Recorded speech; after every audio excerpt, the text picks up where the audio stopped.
नमस्कार सर्वांना. डॉक्टर बाबासाहेब आंबेडकर मराठवाडा विद्यापीठ औरंगाबाद व UGC HRDC यांच्या संयुक्त विद्यमाने महिला सक्षमीकरण व महिला सबलीकरण या विषयावरील रिफ्रेशर कोर्समध्ये सर्व सहभागी प्राध्यापकांचं मी स्वागत करतो. आज मी तुमच्यासमोर प्रेझेंटेशनसाठी किंवा सेमिनारसाठी पुण्यश्लोक लोकमाता अहिल्याबाई होळकर यांचे लोककल्याणकारी कार्य याच्या बाबतीमध्ये थोडक्यात विवेचन करणार आहे. आणि पुण्यश्लोक अहिल्याबाई होळकरांचा विचार करत असताना मध्ययुगीन कालखंडामध्ये ज्या काही कर्तबगार महिला होऊन गेल्या किंवा ज्यांचे इतिहासामध्ये नोंद घेतली जाईल अशा ज्या काही कर्तबगार महिला आहेत त्यामध्ये जिजाबाई आहेत, ताराबाई आहेत आणि अहिल्याबाई होळकर यांचं नाव आपणाला अग्रक्रमानं घ्यावं लागेल. पुण्यश्लोक अहिल्याबाई होळकर यांच्या एकंदरीत जीवनकार्याचा विचार करत असताना अहिल्याबाई होळकरांचं पूर्ण नाव अहिल्याबाई मानकोजी शिंदे, त्यांच्या आईचं नाव सुशीलाबाई. अहिल्याबाईंचा जन्म 31 मे 1725 रोजी अहमदनगर जिल्ह्यातील जामखेड तालुक्यातील चौंडी या गावी झालेला आहे. अहिल्याबाई होळकरांचं जे बालपण आहे हे अतिशय आनंदामध्ये गेलेलं आहे. त्यांचे वडील मानकोजी शिंदे हे गावचे पाटील असल्यामुळे ज्या काही सुखसुविधा आहेत त्या त्यांना मिळालेल्या आहेत. शिवाय नेतृत्वाचे जे काही गुण असतात हे घरातच त्यांना मिळालेले आहेत. गावची पाटीलकी असल्यामुळे घरामध्ये अनेक लोकांचा राबता होता आणि घरामध्येच जी काही दानशूर वृत्तीचे जे गुण आहेत हे गुण त्यांना बालपणामध्येच मिळालेले होते. पुढे वयाच्या 8व्या वर्षी अहिल्याबाई होळकरांचा विवाह झालेला आहे. त्यांच्या विवाहाच्या बाबतीमध्ये एक आठवण सांगितली जाते की अहिल्याबाई होळकरांचे सासरे आणि पेशव्यांचे सुभेदार मल्हारराव होळकर हे एकदा सहज इंदोरवरून चौंडी मार्गे पुण्याला जात असताना चौंडी या गावी त्यांचा मुक्काम पडला. आणि एक कथा अशी सांगितली जाते की अहिल्याबाई होळकर आणि त्यांच्या मैत्रिणी वाळूचा किल्ला बनवत होते आणि मल्हारराव होळकर आणि त्यांचे साथीदार जेव्हा घोड्यावरून जात होते हे जात असताना वाटेमध्ये अहिल्याबाई होळकर वाळूचे किल्ले बनवत होते. सर्व त्यांच्या मैत्रिणी घोडे बघून पळून गेल्या, पण अहिल्याबाई काही पळून गेल्या नाहीत. आणि त्यांच्या लक्षात आलं की ही एवढी धाडशी मुलगी कोण आहे, चाणाक्ष मुलगी कोण आहे. तर तेव्हा त्यांच्या लक्षात आलं की ही जानकोजी शिंदे यांची मुलगी आहे. संध्याकाळी देवदर्शनाला जात असताना परत अहिल्याबाई होळकरांची अहिल्याबाई होळकरांना त्यांनी पाहिलं आणि पाहिल्यानंतर लगेचच मल्हारराव होळकरांना असं वाटलं की ही सून म्हणून आपल्या घरी आली पाहिजे. म्हणून 1733 रोजी वयाच्या अवघ्या 8व्या वर्षी मल्हार पुत्र खंडेराव होळकर यांच्यासोबत अहिल्याबाई होळकरचा विवाह झाला आणि लगेचच त्यांनी इंदोरला विवाह झाल्यानंतर अहिल्याबाई होळकरांना घेऊन गेले. तसं पाहिलं तर अहिल्याबाई होळकरांच्या जीवनामध्ये अनेक संघर्ष त्यांच्या वाटेला आलेले आहेत. 1754 साली अहिल्याबाई होळकर अवघ्या 21 वर्षाच्या असताना कुंभेरीच्या लढ्यामध्ये त्यांचे पती खंडेराव होळकर यांना वीरमरण आलेलं आहे. त्या काळामध्ये सतीची पद्धत मोठ्या प्रमाणात होती. अनेक स्त्रिया पती निधनानंतर सती जायच्या, कारण तो काळच असा होता की पती मेल्यानंतर स्त्रियांच्या जगण्याला काही किंमत नसायची. आणि हालाकीचं जीवन जगायच्या स्त्रिया. म्हणून त्या काळामध्ये अहिल्याबाई होळकरांनी रीतिरिवाजाप्रमाणे सती जायचा निर्णय घेतला. पण त्यांचे सासरे हे मोठ्या धीराचे होते, काळाचे पुढे जाऊन विचार करणारे होते. म्हणून त्यांनी सांगितलं की खंडू मेला आणि तू जिवंत आहेस आणि तूच माझा मुलगा. एवढं मोठं रयतेचं राज्य आहे, एवढी मोठी सुभेदारी आहे, त्याचा कारभार कोणी पाहायचा. अनेक विनंत्या केल्यानंतर शेवटी अहिल्याबाई होळकरांनी सती जायचा निर्णय मागे घेतला. खरं तर त्या काळामध्ये असा विचार करणं म्हणजे मोठं धाडसाचं काम होतं आणि एक स्त्री म्हणून तरी अहिल्याबाई होळकरांनी हा निर्णय खंबीरपणे घेतलेला होता. पुढे 1766 साली मल्हारराव होळकरांचंही निधन झालं आणि खऱ्या अर्थानं इथं अहिल्याबाई होळकरांवर दुःखाचा डोंगर कोसळला. म्हणजे एकीकडे पतीचं निधन झालं आहे, सासऱ्याचं निधन झालेलं आहे, लहान मूल आहे. त्यांना 2 अपत्ये होती, एक मालेराव होळकर आणि दुसरी मुक्ताबाई. अहिल्याबाई होळकरांनी 1766 साली सासऱ्यांचं निधन झाल्यानंतर माळवा प्रांताची सुभेदारी त्यांच्या मुलाकडे दिली, मालेरावाकडे. परंतु लवकरच म्हणजे 1 वर्षाच्या आतच 1767 साली मुलगा मालेराव होळकर यांचा मृत्यू झालेला आहे आणि खऱ्या अर्थानं दुःखाचा डोंगर जो आहे तो डोंगर त्यांच्यावर कोसळलेला आहे. म्हणजे अनेक स्वकीयांचे मृत्यू डोळ्यासमोर पाहिल्यानंतर खरं तर एखादी स्त्री गळून जाईल किंवा एखाद्या स्त्रीला अतिदुःख होईल. पण मोठ्या धीरानं अहिल्याबाई होळकरांनी रयतेचा जनतेचा विचार करून त्यांनी 1767 साली माळवा प्रांताची जी काही सुभेदारी आहे किंवा माळवा प्रांताची जी सूत्र आहेत त्यांनी हातामध्ये घेतली आणि प्रसंगी रयतेच्या रक्षणासाठी, रयतेच्या कल्याणासाठी आपलं सर्वस्व पणाला लावलेलं आहे. पुढे त्यांची जी मुलगी आहे मुक्ताबाई, मुक्ताबाईच्या विवाहाच्या बाबतीमध्ये असं सांगितलं जातं की अहिल्याबाईच्या दरबारामध्ये त्यांच्या प्रांतामध्ये अनेक चोर दरोडेखोरांनी धुमाकूळ घातलेला होता आणि त्यांनी अनेक तरुणांना दरबारामध्ये बोलून असं सांगितलं की जो कोणी या चोर दरोडेखोरांचा बंदोबस्त करेल त्या कर्तबगार तरुणाला माझी मुलगी दिली जाईल किंवा तिच्यासोबत विवाह लावला जाईल. म्हणजे खरं तर त्या काळामध्ये असा विचार करणं एखाद्या स्त्रीनं हे किती मोठं काम आहे आणि हे काम अहिल्याबाई होळकरांनी केलेलं आहे.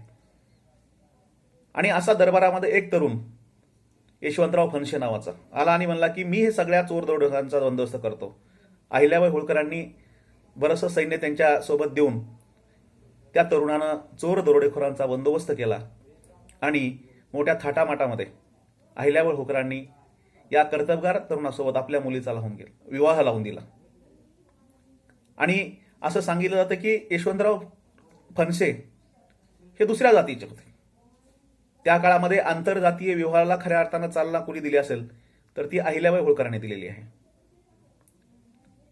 पुढे या तरुणाला सोबत विवाह लावून दिल्यानंतर त्यांनी अनेक कामगिऱ्या केलेल्या आहेत. अहिल्याबाई होळकरांचा कणखरपणा कुठं जाणवतो, मुत्सद्देगिरी कुठं जाणवते, तर जेव्हा मल्हारराव होळकर आणि त्यांच्या मुलाचं निधन झालं तेव्हा पेशवे दरबारातील राघोबा पेशवे यांना असं वाटलं की आता गंगोबा तात्या जे आहेत अहिल्याबाई होळकरांच्या दरबारातले यांनी आणि राघोबा पेशव्यांनी कट केला आणि त्यांना असं वाटलं की आता ही एकटी अबला स्त्री आहे, हिचं सगळं जे राज्य आहे आपण लुटायचं, हिची धनसंपत्ती लुटायची.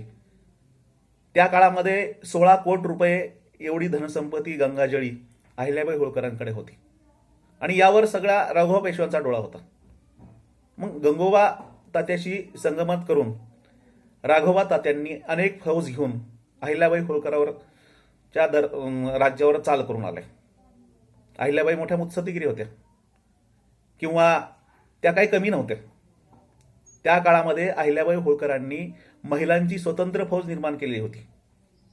अनेक युद्धाचं नेतृत्व त्यांनी केलं होतं, रणनीती त्यांनी केलेली होती. त्यांना हे सगळे डाव प्रतिडाव माहीत होते. आणि जेव्हा हे राघोबा पेशवे अहिल्याबाई होळकरांच्या माळव्या प्रांतावर चाल करून आले तेव्हा त्यांनी पत्र धाडलं की तुम्ही एका स्त्रीवर सैन्य घेऊन येत आहात, चाल करून येत आहात, पण या युद्धामध्ये तर मी हारले तर लोक कोणी बोलणार नाहीत. मी पण काही कमी नाही, माझ्याकडे एवढा तोफगोळा आहे, दारुगोळा आहे, किंवा माझ्याकडे एवढं महिलांचं सैन्य आहे. मी जर तुम्हाला हरवलं तर तुमची सगळ्या पेशव्या दरबारामध्ये फजिती होईल. त्यामुळं तुम्ही आले त्या पावलानं परत जा. पुढे राघोबा पेशव्यांना लक्षात आलं की अहिल्याबाई होळकरचं सैन्य मोठं आहे, ते चाल करून येत आहेत. तेव्हा त्यांनी माघार घेतली आणि पुन्हा दरबारात येऊन त्यांनी सांगितलं की नाही, की मल्हारराव होळकर निधन पावले, आम्ही तुमची विचारपूस करायला आलो आहोत, असं उलटं उत्तर दिलं. तरीही अहिल्याबाई होळकरांनी त्यांचा मोठा मान सन्मान करत त्यांना परत पेशवे दरबारी पाठवलेलं आहे. म्हणजे यातून अहिल्याबाई होळकरांची जी काही मुत्सद्देगिरी आहे, अहिल्याबाई होळकरांचं जे काही कार्यकर्तृत्व आहे हे दिसून येतं. अहिल्याबाई होळकरांच्या दरबारामध्ये न्यायव्यवस्था ही एवढी चोख होती की दोन्ही बाजूच्या लोक त्यांना दुवा देत असत. त्यांच्या कार्याचा जर विचार केला तर त्यांचं लोककल्याणकारी काम इतकं मोठं होतं की त्यांनी मंदिरे, धर्मशाळा, घाट, कुंड, अन्नक्षेत्रे, तलाव, विहिरी, रस्ते हे त्या काळामध्ये केलेलं काम आहे. म्हणजे आज आपण शासनाची जी काही जलयुक्त शिवार योजना म्हणतो महाराष्ट्र शासनाची, की त्या काळामध्ये अहिल्याबाई होळकरांनी अवलंबलेली होती. त्यानंतर मंदिरे आणि धर्मशाळा यांना तर त्यांनी इतका जीर्णोद्धार मोठा केलेला आहे की एकंदरीत विचार केला तर द्वारका, रामेश्वर, बद्रीनाथ, केदारनाथ, अयोध्या, सोमनाथ, काशी, गया, हरिद्वार, महाराष्ट्रामध्ये परळी वैजनाथ असेल, नाशिकचा घाट असेल, किंवा औरंगाबाद जिल्ह्यातील घृष्णेश्वराच्या मंदिराचा जीर्णोद्धार असेल, असे अनेक मंदिरांचे जीर्णोद्धार ते केलेले आहेत. त्यामागची भावना ही धार्मिक नव्हती की समाज एकत्र राहावा, धर्म नावाखाली समाज एकत्र राहावा, हा त्यांचा उद्देश होता. तीर्थयात्रेला जाणारे जे काही यात्रेकरू आहेत त्यांच्यासाठी धर्मशाळा बांधल्या, त्यांच्या मुक्कामासाठी अन्नक्षेत्रे निर्माण केले, रस्ते तयार केले. कलकत्ता ते बनारस या रस्त्याची निर्मिती खऱ्या अर्थानं अहिल्याबाई होळकरांनी केली आहे. आज भारत सरकारनं जे काही महामार्ग अवलंबले आहेत त्याची आखणी खऱ्या अर्थानं अहिल्याबाईंनी त्या काळामध्ये केलेली होती. म्हणजे दूरदृष्टी असलेलं नेतृत्व म्हणजे अहिल्याबाई होळकर. दानशूरपणाचा तर विचार करायला नको. अनेक कलाकारांना, अनेक मूर्तिकारांना त्यांनी प्रोत्साहन दिलेलं होतं. त्यांची जी काही शिल्पकला आहेत, एकंदरीत सगळ्या त्यांनी जीर्णोद्धार केलेल्या मंदिरांचा जर विचार केला तर जे काही नक्षीकाम आहे, दगडं घडवण्याचं काम आहे, त्यांच्या काळामध्ये होत असत. त्यांच्या काळामध्ये अशी एक म्हण होती की चालू द्या हो होळकरी टाकी. म्हणजे छन्नी आणि हातोड्याचं काम हे अहिल्याबाईंच्या काळामध्ये आयुष्यभर चाललेलं आहे. वस्त्रोद्योगाचा विचार केला तर महेश्वर दरबारी त्या काळामध्ये अहिल्याबाई होळकरांनी महेश्वरी साड्या प्रसिद्ध केल्या होत्या. म्हणजे जेव्हा अहिल्याबाई होळकर हे इंदोरवरून महेश्वर या ठिकाणी त्यांचा राज्यकारभार आला, किंवा त्यांची राज्याची राजधानी इंदोरच्या ऐवजी महेश्वरला ठेवली, त्या काळामध्ये तेथे त्यांनी तिथं मोठा राजवाडा बांधला. त्याला राजघाट असं म्हटलं जातं. नर्मदा नदीच्या काठी त्यांनी हे राजघाट निर्माण केलेलं आहे. सुंदर अशी एकंदरीत वास्तू त्यांनी तिथं तयार केलेली आहे. आणि त्यांचं राहतं जे घर आहे ते अतिशय साध्या पद्धतीनं बांधलेलं आहे.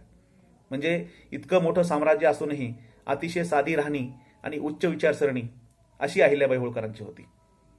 एकंदरीत या महेश्वर दरबारामध्ये त्यांनी अनेक उद्योगधंद्यांना चालना दिलेली आहे. आजही महेश्वरी साडी सगळीकडे प्रसिद्ध आहे.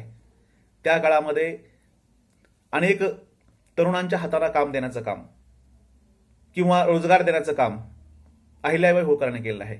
अनेक विणकरांना त्यांच्या हाताला काम देण्याचं त्यांनी काम केलेलं आहे. शिक्षणाच्या बाबतीमध्ये जर विचार केला तर अनेक पंडित त्यांनी आपल्या दरबारामध्ये ठेवलेले होते. ज्ञानदानाचं काम, शिक्षणाचं महत्त्व अहिल्याबाई होळकरांनी त्या काळामध्ये सुद्धा ओळखलेलं होतं. अनेक ग्रंथ निर्मिती अहिल्याबाईच्या काळामध्ये त्यांनी स्वतः करून घेतलेली आहे. अहिल्याबाई होळकरांचा दानशूरपणा जर विचार केला तर अहिल्याबाई माणसाचा तर विचार करत होत्याच, पण पशुपक्ष्यांचा सुद्धा विचार त्यांनी केलेला आहे. म्हणजे अनेक पक्षासाठी कितीतरी शेती त्यांनी राखीव करून ठेवलेली आहे. त्यांनी शेतकऱ्यांना सांगितलं होतं की पशुपक्षी सुद्धा तुमच्या राज्यामध्ये उपाशी मारता कामा नयेत. किंवा अनेक कुराणे गाई वासरांना चारण्यासाठी ठेवलेले होते.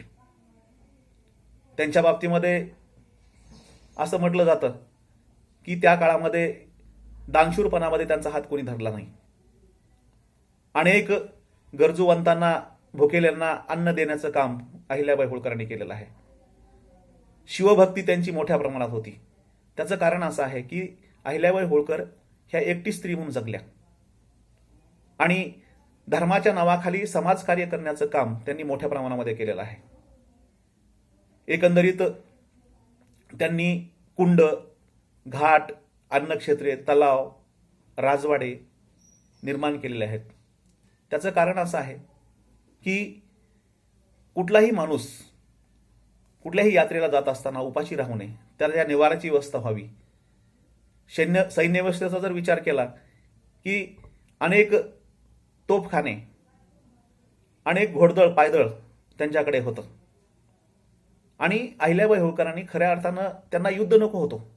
जसं म्हटलं जातं की युद्ध नको बुद्ध हवा, तसं अहिल्याबाई होळकरांनी ज्या काही लढाया जिंकल्या शांततेच्या मार्गाने जिंकल्या, युद्ध न करता जिंकल्या, मुत्सद्देगिरीच्या जोरावर जिंकल्या. एक स्त्री असून सुद्धा 30 वर्ष माळवा या प्रांतावर राज्य केलेलं आहे. महिला सबलीकरणाचा विचार करत असताना एक स्त्री काय करू शकते हे अहिल्याबाई होळकरांनी संपूर्ण भारतवर्षाला दाखवून दिलेलं आहे. आज ज्या शासनाच्या योजना आहेत, जलयुक्त शिवारसारखी योजना असेल, रस्त्याची योजना असेल, तर ही त्या काळामध्ये अहिल्याबाई होळकरांनी अवलंबिल्या होत्या. आज आपण महाराष्ट्र शासनाचा सामाजिक वनीकरणाचा जो उपक्रम आहे त्या अहिल्याबाई होळकरांनी राबवलेला होता. त्यांनी शेतकऱ्याला सांगितलं होतं की जर 100 झाडं लावली तर 20 झाडं ही शासनाची आणि 80 झाडं तुमची.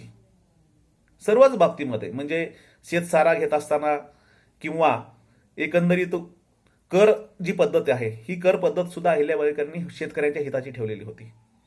म्हणून त्या काळामध्ये खऱ्या अर्थानं अहिल्याबाई होळकरांनी रयतेचं राज्य निर्माण केलं आणि हे राज्य निर्माण करत असताना एकंदरीत समाजातील सर्व धर्मियांचा विचार केला. अहिल्याबाई होळकरांनी मंदिराला तर दान दिलं आहेच, शिवाय मस्जिद, पीर, दर्गे यांना सुद्धा त्यांचं जीर्णोद्धार करण्यासाठी अनुदान दिलेलं आहे. म्हणून लोकराज्ञी किंवा पुण्यश्लोक हे जे नाव आहे किंवा लोकमाता हे जे नाव आहे त्यांना समर्पक असंच ठरतं. इतिहासामध्ये नोंद घ्यावी, इतिहासामध्ये आपल्या स्वतःच्या कर्तृत्वानं आज ज्या महिला मोठ्या झाल्या त्यामध्ये अहिल्याबाई होळकरांचं नाव पुढे आहे. अहिल्याबाई होळकरांचा जर विचार केला तर एक आदर्श शासनकर्ती, आदर्श राज्यकर्ती, लोककल्याणकारी माता असं म्हटलं जातं.